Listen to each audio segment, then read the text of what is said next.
Caballo de Troya 4, página 129. Y tú, Jasón, ¿por qué nunca llevas espada? Que debes colocado. La sutil observación, raro era el comerciante u hombre de negocios que no portaba algún tipo de arma, demandaba una respuesta no menos estudiada. María y yo nos miramos, y fue ella quien salió al paso. Hija, este hombre, dudó un segundo, me observó de soslayo y feliz con su secreto prosiguió. También va armado. La Benjamín incrédula inclinó el cuerpo examinando con descaro mi cinturón y el cayado, y negando con la cabeza rectificó a su madre. Solo veo un bastón. La señora sonrió benévola. Las armas de Jasón, querida, son las más poderosas, eficaces y seguras. Ruth abrió al máximo el verde de su mirada. Su madre jamás mentía, y quien esto escribe, desconcertado ante la magnífica definición de la naturaleza de los sistemas defensivos de la vara de Moisés, aguardó el final de la frase con idéntica expectación. Porque no matan, hieren o lastiman, solo proporcionan confianza. Ni Ruth ni yo la entendimos del todo. Jasón, mi pequeña ardilla, como tu hermano, lleva el cinto del arma de la confianza en el Padre. Al punto estuve de negar. Ojalá este pobre explorador disfrutara de semejante arma. Entonces, refrendó la muchacha, a quien todos en Nazaret conocían como la pequeña ardilla, tú también eres un hombre de paz. En eso sí estaba de acuerdo, y haciendo mía una frase de Byron en el Don Juan, plasmé mi idea de las guerras y de la violencia. La sangre, hija mía, sirve solamente para lavar las manos de la ambición, y aprovechando la coincidencia, partiendo del ejemplo de los íntimos del maestro, casi todos armados, pregunté a la señora si Jesús alguna vez había empuñado un arma. Hoy o en cualquier momento de la historia de los últimos 2000 años, la pregunta sería causa de escándalo. María, en cambio, acostumbrada a los gladius, incluso en las fajas de sus hijos, no replicó con repugnancia o pasmo. Hubo un tiempo, rememoró con tristeza, en que sí le fue ofrecida la espada, y yo necia le animé a empuñarla. Algo sabía de ese interesante pasaje de la juventud de Jesús, pero en beneficio del orden cronológico y del mío propio, di por zanjado el asunto, suplicando a mi informante que abriera las puertas de la memoria y nos trasladásemos a una de las fechas claves en la vida del Hijo del Hombre, el 25 de septiembre del año 8, un mes y 4 días después de su 14 cumpleaños. Como fue escrito en este diario, a partir de aquel martes, la nave de la joven y prometedora vida de Jesús se vio azotada por nuevos y rachados vientos. Sepultado su padre, con 14 años recién estrenados, no tuvo opción. Todos los proyectos, los suyos, los de su madre y los de la esperanzada aldea, fueron inhumados con el cadáver de José, y la providencia siempre sabía le forzó a barloventar contra sí mismo sus cada día más lúcidas ideas para revelar a los hombres la maravillosa realidad de un Padre Celestial terminaron arrinconadas, que no muertas, en lo más íntimo de su ser. Y Jesús se vio al frente de una familia numerosa a la que había que alimentar, educar y sacar adelante. Cambiando impresiones con María y los suyos sobre este trascendental giro, fui cayendo en la cuenta de algo que me emocionó y que al ser ignorado por los evangelistas no ha podido ser apreciado en 2000 años. La mayoría de los creyentes y no creyentes supone o imagina a un Jesús perfectamente arropado en su infancia y juventud por unos padres que, a su manera, dulcificaron la existencia del Hijo del Hombre, y llegada su hora siguen reflexionando los hombres y mujeres que no le conocieron. Se despidió de Nazaret lanzándose a la predicación que, peor que bien, ha sido transmitida. Craso error. Jesús de Nazaret apenas sí tuvo adolescencia. Si uno de los cometidos de su encarnación fue experimentar por sí mismo la vida de sus criaturas, a fe mía, a partir del referido 25 de septiembre, lo alcanzó con creces.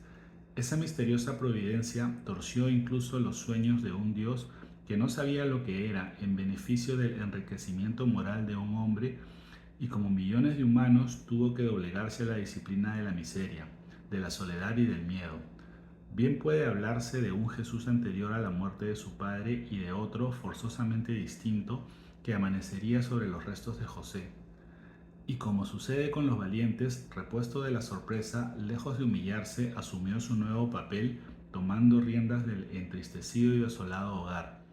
y en la aldea nadie acarició la posibilidad de verle convertido en rabino de Jerusalén. Estaba escrito: Jesús no sería discípulo de nadie.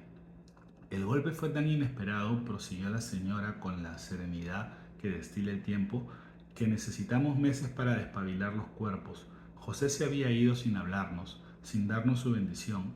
Las heridas mortales le arrebataron la vida antes de que yo entrara en Séforis, y a pesar del consuelo de las gentes de esta aldea, la casa ya no fue la misma. Al preguntar el lugar donde reposaban los restos de su marido, respondió con un impreciso y mecánico movimiento de cabeza. Deduje que se refería a la colina. En mi agenda figuraba también una gira de inspección por las faldas y cumbre del Neví, y me propuse localizar la tumba.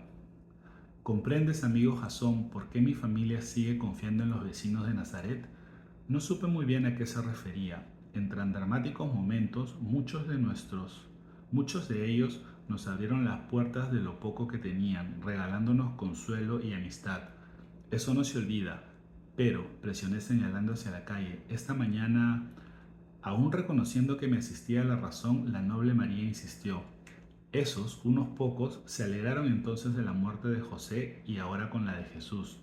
Y dirigiéndose a sus hijas añadió rotunda: conocemos sus nombres y el porqué de su mezquino comportamiento, pero no todos son así. Miriam y Ruth asintieron, y quien esto escribe se quedó con las ganas de interrogarles acerca de ambos asuntos, la identidad de los agresores y las razones de su cólera. Mas no deseando interrumpir el hilo principal de la narración, elegí esperar e ir comprobándolo por mí mismo. Los lazos entre el pueblo y nuestra familia se anudaron de tal forma que, durante aquel invierno, rara era la noche que la casa no se veía invadida por gentes que acudían a hacernos compañía, a escuchar a Jesús en sus habituales lecturas de las Escrituras o sencillamente a disfrutar de su música. En efecto, en aquellos difíciles días, el joven Jesús combatió su natural amargura refugiándose en los suyos y en su arpa. Yo tenía conocimiento de la existencia de este pequeño instrumento musical, probablemente un quinor, a raíz de mis conversaciones en Betania, y a decir verdad, no sé explicar por qué, desde el primer momento me sentí atraído hacia él. Tenía que averiguar dónde se hallaba, qué había sido del entrañable compañero del maestro. Esta obsesiva búsqueda del arpa me conduciría a no tardar a una de las situaciones más penosas en las que me vi envuelto de toda la aventura palestina. Pero vayamos por partes. Al escuchar la palabra música, interrumpí a mi confidente, interesándome por el paradero del viejo instrumento. María, compartiendo mi curiosidad, se encogió de hombros. Ni ella ni sus hijas lo habían vuelto a ver. Cuando la falta de recursos económicos les acorraló, el propio Jesús se desprendió del quinor vendiéndolo por la mísera cantidad de un par de denarios de plata. De eso, querido y curioso amigo, sentenció la señora, dando por perdido el asunto hace ya muchos años. La fugaz alusión al dinero me dio pie a preguntar sobre otro capítulo, aunque prosaico, no menos importante. ¿En qué situación les había dejado José? Bueno, Jasón, mi marido había ahorrado una sustanciosa cantidad y de eso fuimos viviendo. Mi hijo se destapó como un prudente administrador. Era generoso pero ahorrativo. Además, tal y como establece la ley, imaginamos que el gobernador de Séforis fijaría una importante suma en concepto de indemnización.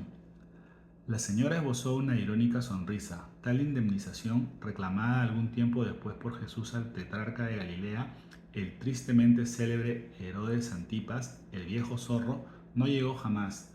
Este nuevo golpe precipitaría a otros acontecimientos. Al no contar con esos dineros que nos correspondían en justicia, todo se desmoronó. Antes de un año, los fondos acumulados por mi esposo se agotaron y no tuvimos otra opción que sacar a la venta una de las casas propiedad de José y del padre de Jacobo. Ello nos permitió un respiro, pero nuestro destino estaba escrito con la tinta de la pobreza. Certeras palabras las de María. Si la existencia de Jesús y la de los suyos podía calificarse hasta esas fechas de medianamente acomodada, al entrar en su 15 cumpleaños se hundiría en el pozo de la miseria. Los creyentes que visten a Jesús de Nazaret de pobreza no saben hasta qué punto aciertan.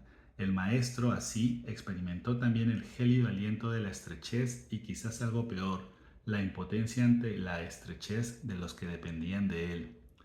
He pasado mucho tiempo meditando sobre esos angustiosos meses del Hijo del Hombre, necios evangelistas. ¿Puede haber una estampa más próxima, humana y aleccionadora en la vida del joven Jesús? ¿Es que esa etapa de su existencia terrenal no merecía unas líneas? ¿Cuál fue el panorama en el que tuvo que moverse el Galileo en los arranques de aquel año 9? Solo de imaginarlo me estremezco. Una madre abatida y embarazada, 7 hermanos que alimentar y por todo bagaje 14 años. En la noche del 17 de abril llegaría al mundo la hija póstuma de José, la pequeña ardilla. Al rememorar el acontecimiento, María se fundió con Ruth en una cálida melancolía. Durante algunos segundos habló el silencio y creí descifrarlo. Aquella temerosa criatura que no conoció a su padre tuvo la fortuna y la desgracia de aparecer en el hogar de Nazaret en mitad del más encrespado oleaje. Desgracia, por lo ya mencionado. Fortuna, porque en ausencia de José encontraría en su hermano el más dulce, paciente y amoroso de los padres. Al interrogar a la pelirroja sobre sus recuerdos, las manos de madre e hija fueron a encontrarse en el centro de la mesa de piedra y se entrelazaron mudas y elocuentes. Pero Ruth, haciendo caso omiso de mis requerimientos, se negó a contestar. Lo comprendí, era su tesoro, y María, haciéndome un guiño, me pidió paciencia. La certera intuición de la madre no se equivocó, y aliviando mi fallido intento, desvió la conversación hacia un tema que provocaría la hilaridad de las hijas. Fue el juguete de la casa, Jasón. Dios bendito sea su nombre, quiso suavizar nuestra tristeza y envió a Ruth. Fue un terremoto, todo lo removía y lo mordisqueaba. Su rincón favorito era el taller de Jesús. Cada vez que me daba la vuelta, escapaba gateando y se ponía perdida con el serrín. Al referir las diabluras de la pequeña ardilla, giró la cabeza hacia el descuidado cuartucho situado a mi espalda. Empecé a comprender. Entonces la interrumpí con la voz pellizcada por la emoción. Ese sucio lugar. La señora encajó mal el apunte. ¿Sucio? A destiempo, como siempre quise rectificar, pero María, dolida en su orgullo de dueña, no me lo permitió. Te diré algo que tampoco sabes, Jasón. El tono recio e inmisericordia me hizo presagiar una secreta revelación. Cuando mi hijo abandonó definitivamente Nazaret, su taller de carpintería, ese que has visto, quedó tal cual por expreso deseo de María, la de las palomas, y así seguirá. Tú no puedes saber con qué coraje, con qué tenacidad, con qué sudor trabajó Jesús en ese sucio cuartucho, enrojecí de vergüenza, para sacar adelante a sus hermanos. Mientras los otros jóvenes de la aldea disfrutaban de su tiempo libre, él se quedaba ciego sobre el banco. Benditas telarañas, no quiero olvidar el pasado, Jasón. Despegué los labios buscando disculparme. No me fue concedido, y la señora, abierta la caja de su temperamento, se vació, y yo en el fondo agradecí la involuntaria indiscreción. Con 15 años en puertas, madrugaba como yo y se encerraba en el sucio taller. Su mordacidad era de temer, hasta más allá del ocaso. Al principio entraba y le reprendía. Tuve que rendirme. Desde entonces, cada vez que le importunaba era para ofrecerle un cuenco de leche o animarle con un beso. ¿Y tanto esfuerzo para qué? ¿Sabes cuál fue su salario hasta que cumplió los 16 años? A veces no llegaba a 24 haces al día. Hice cálculos mentales, teniendo en cuenta que una libra de carne oscilaba alrededor de los 2 haces y que el número de bocas a satisfacer era de 10, el margen no era muy tranquilizador. Qué angustia, Jasón. Antes de que finalizase el año tuvimos que recurrir a la dolorosa venta de las palomas que cuidaba Santiago, mis queridas palomas. Pero Jesús era emprendedor y en mitad de nuestra miseria, en contra de mi voluntad, se empeñó en adquirir una vaca. Era audaz y obstinado como su padre, y como su madre, terció Miriam con excelente tino. María sonrió encajando la justa ocurrencia de su hija mayor. Nunca supe cómo se las arregló para ir pagándola. El caso es que al poco tuve que reconocer su acierto, y Miriam cada mañana, con frío, calor, agua o hielo, se encargaba de la venta de la leche. Aún así las cosas no mejoraron. El pago de los impuestos al año siguiente nos hundió definitivamente. Medio ciclo para la escuela sinagoga, otro medio para el templo, en fin, el desastre. Y para colmo, esa víbora. Mi perplejidad no pasó desapercibida para la señora. Has escuchado bien. Víbora, al pan, pan. Ese saduceo hipócrita que ha rasgado sus vestiduras en tiempos maestros de Jesús amenazó con embargarnos si no pagábamos las tasas, y rencoroso, con el único afán de herir a mi hijo, mencionó el arpa. El rompecabezas con las palabras odio e Ismael empezaba a encajar lentamente. ¿Sabes cómo replicó Jesús a los desmanes de esa serpiente? ¿Cómo podía saberlo? El día de su 15 cumpleaños se presentó en la sinagoga e hizo donación de su querido ejemplar de la traducción griega de las Escrituras. Cuando indignada le pregunté por qué lo había hecho, respondió guiñándome un ojo: Madre, ceder a tiempo es vencer.